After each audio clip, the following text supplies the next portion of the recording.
Antes de mergulhar nesta história incrível, considere se inscrever no canal e ativar o sininho. Cada história aqui tem algo a dizer, e você não vai querer perder nenhuma. Há encontros que viram uma vida de cabeça para baixo, noites que transformam um destino. Acredita-se frequentemente que as almas mais opostas se evitam, que se ignoram naturalmente, como dois rios fluindo em direções opostas. Mas às vezes essas correntes se cruzam repentinamente, numa colisão silenciosa que redesenha os contornos do mundo. Para Emily Carter, uma jovem de 19 anos tímida, quieta e quase invisível, aquela noite seria o fim de um capítulo que fora estreito demais, sábio demais. Ela crescerá em uma casa branca com varanda de madeira e persianas azuis que se descolavam do sol do Mississippi, na pequena cidade de Greenville, onde todos se conheciam e, mais importante, onde todos tinham o direito de julgar. Sua mãe, Ruth Carter, professora da terceira série na escola local, pregava disciplina, recato, orações antes de cada refeição e saias abaixo do joelho.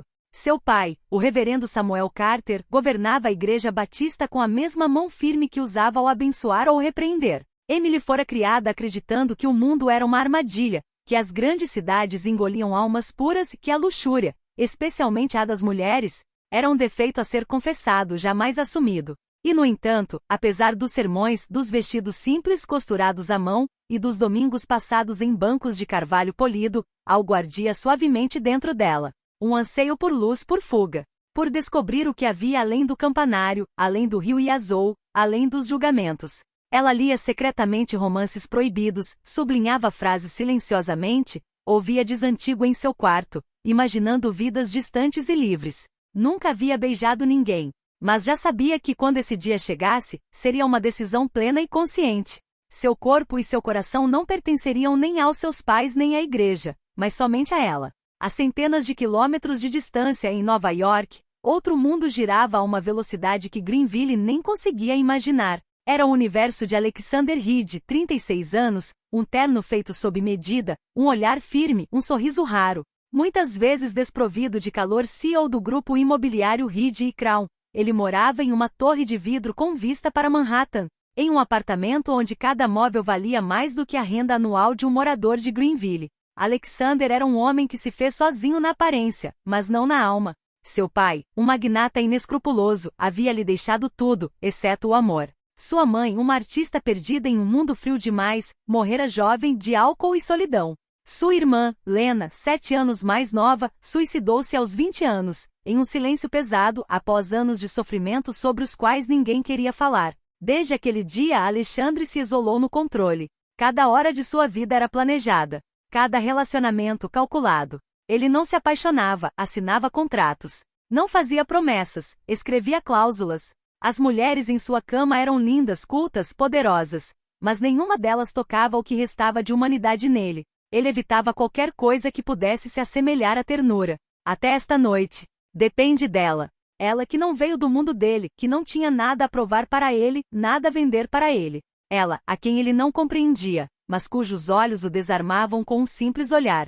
Para Alexander, essa jovem frágil não deveria ser nada mais do que uma faísca passageira, uma fantasia rural que roçava em sua realidade concreta. Apenas mais uma curiosidade. Mas no momento em que seus olhares se encontraram no burburinho silencioso de uma festa de gala em Nova York, algo se rompeu. Não em seu coração. Ele não estava pronto para admitir que existia, mas em seus instintos. Ele percebeu que aquela garota de mãos finas e sorriso desajeitado não era simplesmente inocente. Ela carregava consigo algo raro, algo ardente, uma verdade.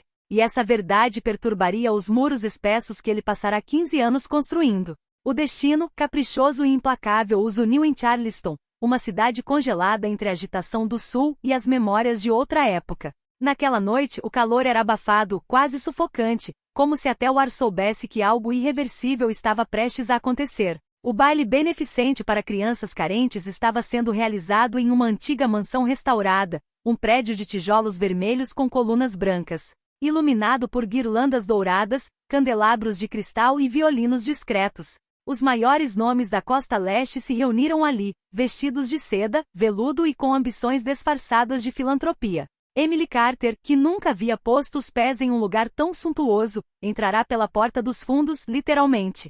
Ela só estava lá porque sua tia, Virginia, camareira de um hotel em Charleston, havia sido emprestada pelos organizadores da gala para a ocasião. Ela implorou a Emily que a ajudasse a servir os aperitivos. Emily hesitou, mas o chamado do mundo, mesmo vislumbrado através das cortinas, fora mais alto. Não era um vestido de noite que ela usava. Apenas um vestido simples costurado à mão, de algodão creme, adornado com uma faixa fina e desbotada de cetim. Seu cabelo estava preso em uma trança discreta, e ainda assim algo em seu andar, no jeito como observava as pessoas, no jeito como sorria timidamente, a fazia se destacar. Ela não estava tentando ser vista, e ainda assim era notada. Foi Alexander Reed quem a viu primeiro. Ele estava sentado a uma mesa oval com um copo de uísque na mão, ouvindo distraidamente o discurso meloso de um político local. Mas seu olhar, vagando, fixou-se nela. Ela se sentou por engano, tentando descansar por alguns minutos, pensando que a mesa estava vazia, mas lá estava ela. Ela corou e se levantou rapidamente, confusa. Desculpe, eu não sabia disso. Ficar, ele disse simplesmente com uma voz profunda e calma. Seus olhares se encontraram. O dela, verde luminoso, transbordava de uma inocência desarmante, mas também de uma calma estranha. O dele, sombrio ardente porém assombrado, parecia procurar uma falha naquela gentileza. Ele já vira centenas de rostos, mas nenhum como aquele. Ele perguntou o nome dela. Emília, ela respondeu. Sem sobrenome. Apenas Emily. E isso bastava. Ele a convidou para dançar. Ela recusou a princípio, educadamente intimidada pelos olhares, pela diferença de mundo entre eles. Então, sem saber por que seria a música, o jeito como ele a olhava, ou aquela sensação irracional de déjà vu, ela cedeu. Na pista de dança, de mãos dadas com a dele, ela se sentia flutuando. Nunca havia dançado valsa, mas seus passos seguiam os dele com uma facilidade estranha. Ela não estava sorrindo. Ela o olhava. Profundamente. Como se o estivesse lendo. Alexander, acostumado a mulheres que o flertavam ou o desafiavam, ficou perturbado. Ela não estava tentando impressioná-lo ou agradá-lo. Ela o observava como um mistério que ela já conhecia em parte. No final da noite, ele insistiu em acompanhá-la até em casa. Ela hesitou, mas concordou. No saguão silencioso de seu modesto hotel, ele lhe ofereceu uma bebida no lounge privativo no andar de cima. Ela aceitou. O ambiente era silencioso, quase irreal. Ele falava pouco. Ela falava menos ainda. Mas esse silêncio não era vazio, era carregado. De tensão, eletricidade, um mistério ainda enterrado. Quando ele pediu que ela ficasse, sua voz não era de flerte. Era quase suplicante. Como a de um homem que, sem saber por quê, não queria que ela fosse embora ainda. Eu não vou cruzar nenhum limite, Emily, ele disse suavemente. Não sem o seu consentimento. Ela olhou para ele por um longo momento e então assentiu. E o que deveria ser uma noite de iniciação, de rendição, tornou-se uma noite de revelação. Não havia pressa nem brutalidade. Ele a tocou com uma ternura que já não suspeitava existir dentro de si, mas algo o incomodava. Não era a inocência da garota que o surpreendia. Era a força silenciosa com que ela o olhava. O fato de ela não estar com medo, que ela parecia saber. Quando ele tentou lhe fazer algumas perguntas sobre sua vida, ela respondeu com frases vagas, mas precisas. Ela sabia das coisas. Detalhes. Seu nome do meio. O endereço da casa de campo de seus pais. O nome de sua irmã, Lena. Sua data de nascimento. Ele congelou. Como você sabe de tudo isso? Ele perguntou, franzindo a testa. Emily olhou para ele calmamente, nua sob os lençóis, o rosto banhado pela luz dourada de um abajur antigo. Ela não estava sorrindo. Ela não estava tremendo. Então ela disse lentamente, sem ódio, mas sem rodeios. Você não se lembra de mim, lembra? Sou filha daquele que seu pai abandonou. Alexander sentiu-se tonto. Era como se o chão sob seus pés tivesse se aberto silenciosamente, sem aviso, sem fazer barulho. Ele encarou Emily, a jovem que acabará de conhecer, e de repente, tudo nela pareceu diferente. Cada gesto, cada palavra trocada desde que se conheceram, assumia um novo significado. Ela não estava lá por acaso. Maggie Carter. O nome lhe veio à mente como uma lembrança há muito reprimida. Ele o ouvirá poucas vezes na infância, sussurrado a portas fechadas, sempre em contextos obscuros e proibidos. Maggie fora amante de seu pai, Richard Reed, um homem formidável nos negócios, implacável na vida privada. Quando Maggie engravidou Richard, então no auge do poder, só enxergar o perigo para a imagem dela. Ele a pagará para desaparecer. Emily, essa jovem sentada diante dele, com feições tão finas, olhar tão penetrante, era o fruto dessa traição. O problema. Você é minha irmã. Mas Emily balançou a cabeça lentamente. Não, não exatamente. Seguiu-se um silêncio pesado, tão denso quanto uma tempestade prestes a desabar. Então ela acrescentou com uma voz quase suave, mas carregada de uma verdade cortante. Você não é meu irmão, Alexander. Sua mãe não pôde ter filhos depois que você nasceu. Meu pai não é Richard Reed. Mas ele tentou me fazer desaparecer quando eu era bebê. Ele queria comprar silêncio, depois medo. Minha mãe fugiu. Ela me protegeu. E hoje, vim revelar a verdade. Ela parou, olhando diretamente nos olhos. Mas eu não vim em busca de vingança. Vim para me libertar. Alexander sentiu algo se romper dentro de si, uma represa, uma barreira interna que ele havia construído ao longo dos anos. Levantou-se e andou nervosamente de um lado para o outro da sala, imerso num turbilhão de pensamentos. Queria acreditar nela, e acreditava, lá no fundo, mas foi repentino demais. Profundo demais. Doloroso demais. Emily abriu a bolsa e tirou um caderninho de couro gasto, uma relíquia preciosa. Dentro, cartas escritas pela mão de Maggie, fragmentos de vida rabiscados entre silêncios, confissões a uma garota que ela nunca quis sobrecarregar de ódio.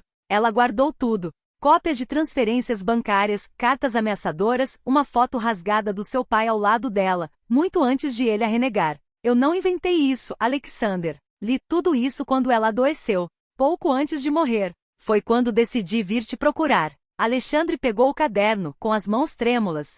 Leu algumas linhas. Reconheceu a letra do pai. Fria, calculada. Mas o que mais o perturbava eram os escritos de Maggie. Cheios de amor, de dor reprimida. Ela nunca quis vingança.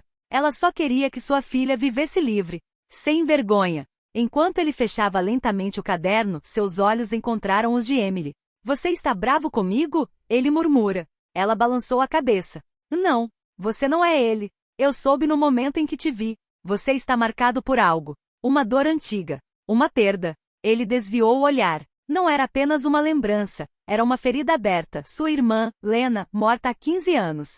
Oficialmente um suicídio. Extraoficialmente um grito que ninguém ouvirá. Ele fora jovem demais, ausente demais, talvez cego demais. Nunca se perdoara. E desde então viverá cercado de mulheres sem rosto, contratos sem sentido, uma vida luxuosa porém vazia. Emily se aproximou e em voz baixa, quase sussurrada, disse: Vim confrontá-lo. Mas não esperava encontrá-lo, tão destruído quanto eu. Passaram o resto da noite conversando, sem barreiras. Ele lhe contou sobre Lena, as noites sem dormir, os acessos de raiva do pai, sua fuga para os negócios. Ela lhe contou sobre a mãe, seus silêncios, seus olhares carregados de segredos. Conversaram sobre abandono, sobre perdão, sobre o que realmente significa existir além de um passado imposto. Um vínculo estranho e indefinível foi criado entre eles. Não amor no sentido romântico. Ainda não. Mas algo inevitável. Uma atração sim, mas entrelaçada com compaixão e gratidão. Uma alquimia nascida de duas solidões que se reconheceram.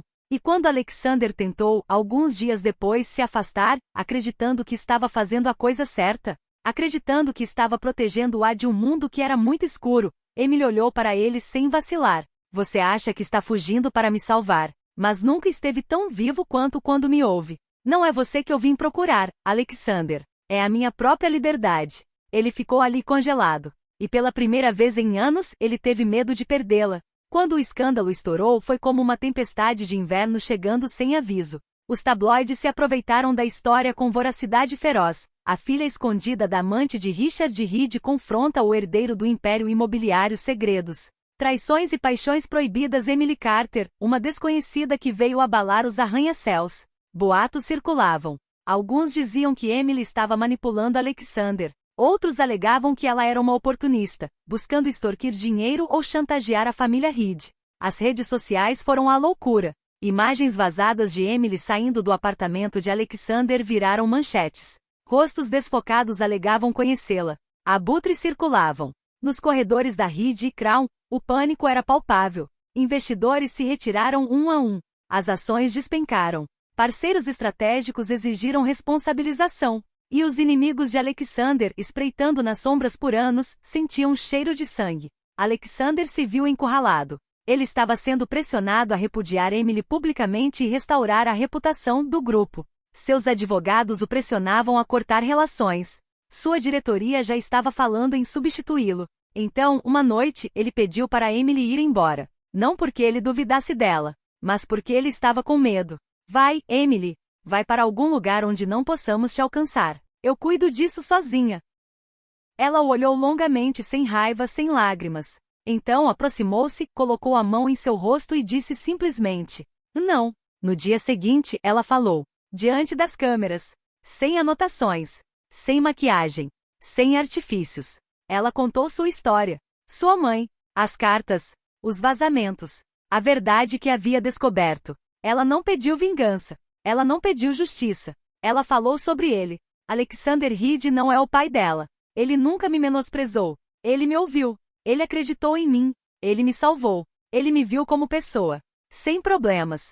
O público ficou cativado. Sua sinceridade transpareceu na tela. As filas começaram a se mover. Vozes se ergueram em seu favor. Figuras públicas expressaram seu respeito. E alguns investidores retornaram discretamente. Mas Alexander havia mudado. O escândalo foi um choque bem-vindo. Ele não queria mais aquele mundo de fingimento. Vendeu suas participações nos ramos mais controversos do Império Reed. Fechou várias subsidiárias questionáveis, reestruturou o que pôde e criou uma fundação em memória de sua irmã, Lena, dedicada à saúde mental de jovens mulheres. Depois ele deixou os negócios. Enquanto isso, Emily ingressou na Universidade de Colômbia com uma bolsa de estudos que se recusou a vincular ao seu nome. Ela queria conquistar seu lugar. Estudar direito era uma maneira de transformar sua dor em justiça, de dar sentido a essa luta herdada. Eles moravam juntos em um apartamento simples em Morningside Heights. Sem luxos.